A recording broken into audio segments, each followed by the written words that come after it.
We welcome you this morning or this day to our fourth day reflections on the book of John, chapter 11.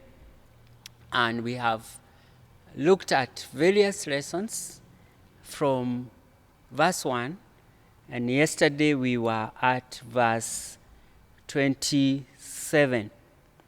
And what we saw yesterday is that we can trust God when we understand His timing. His ways are not our ways. His timing is not our timings. His thoughts are not our thoughts. But let us learn to trust in Him. Actually, He created us. He knows the best. Let us pray. Father, we thank you and we praise you for this day as we continue to learn from this Gospel of John. We ask you to be with us, to guide us and to encourage us as we learn how to believe and to trust in you. In Jesus' name we pray. Amen. So, yesterday we left at a place where Jesus told Mary that, told Mother that I am the resurrection and the life. The one who believes in me will live even though they die. And whoever lives by believing in me will never die. And he asks, do you believe this? And Mary says, I believe that you are the Messiah. That is the theme of the verse of the theme where we get our theme, the verse where we get our theme, I believe you are the Messiah. John says the things are written. The signs he recorded are there so that we may believe that Jesus is the Messiah, the Son of the living God, and the Savior of the world. And therefore, Jesus asks, do you believe? That is the question.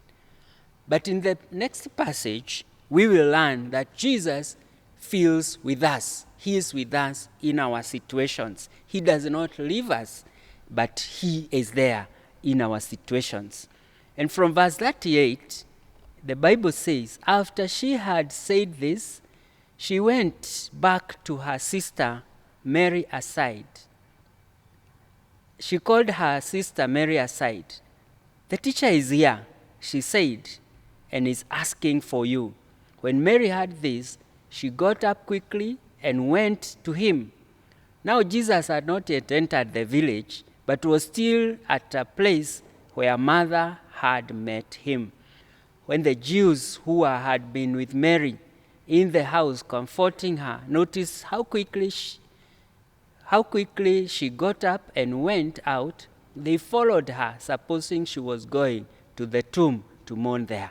When Mary reached the place where Jesus was and saw him, she fell at his feet and said, Lord, if you had been here, my brother would not have died. When Jesus saw her weeping, and the Jews who had come along with her also weeping, he was deeply moved in the spirit and troubled. Where have you laid him? He asked. Come and see, they said. Jesus wept. Then the Jews said, see how he loved him. But some of them said, could not he who opened the eyes of the blind man have kept this man from dying?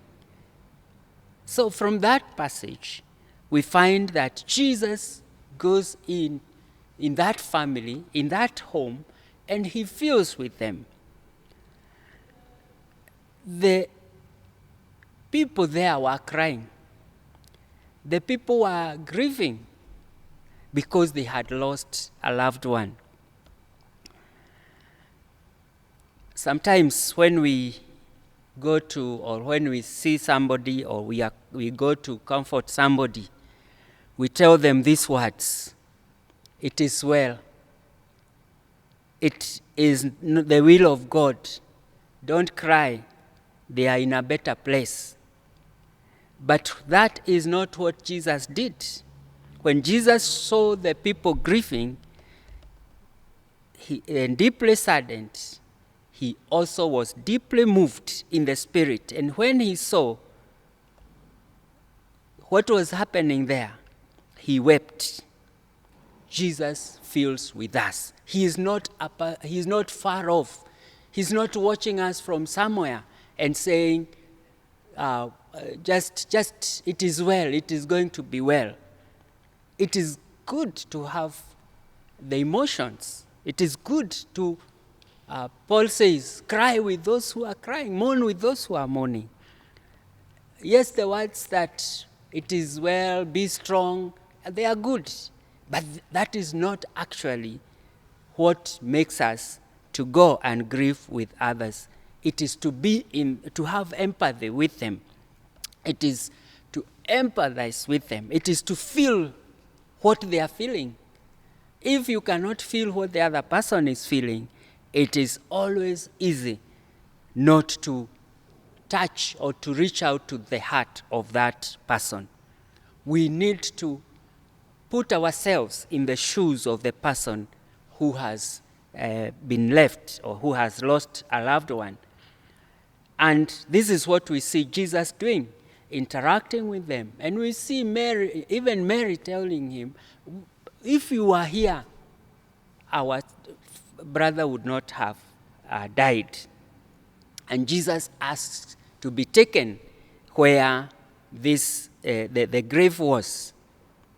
Jesus invites us to welcome him into our feelings, into our joys, in our sadness, in our grief, in our confusion. He calls us to allow him to come in.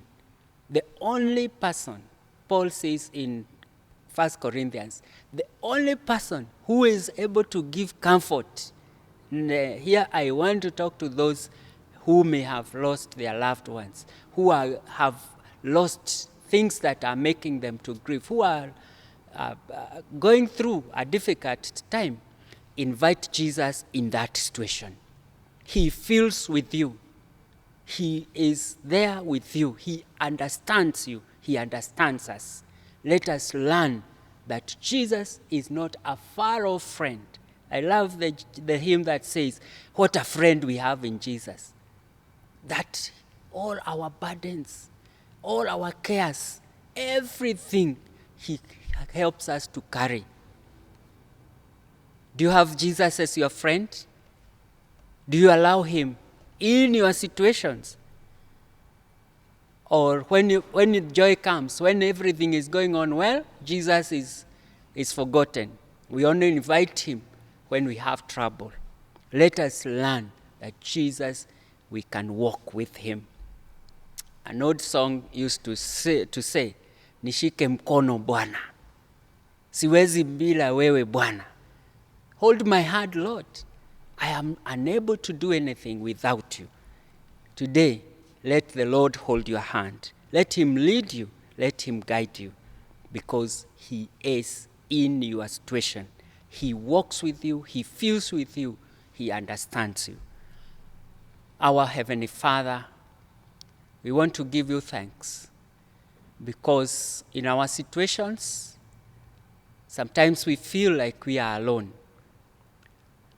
Mary and Martha felt alone. But when you came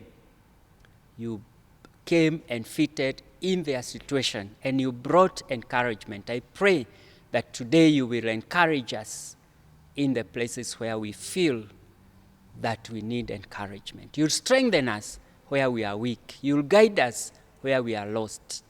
And more, Lord, that you may help us to believe in you, because when we believe in you, we will have life. And so we pray that you bless us this day. In Jesus' name we pray. Amen.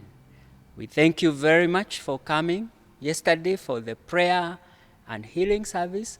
Tomorrow morning at 5 a.m., we welcome you to our morning virtual prayers. Just check for the link in our website. God bless you.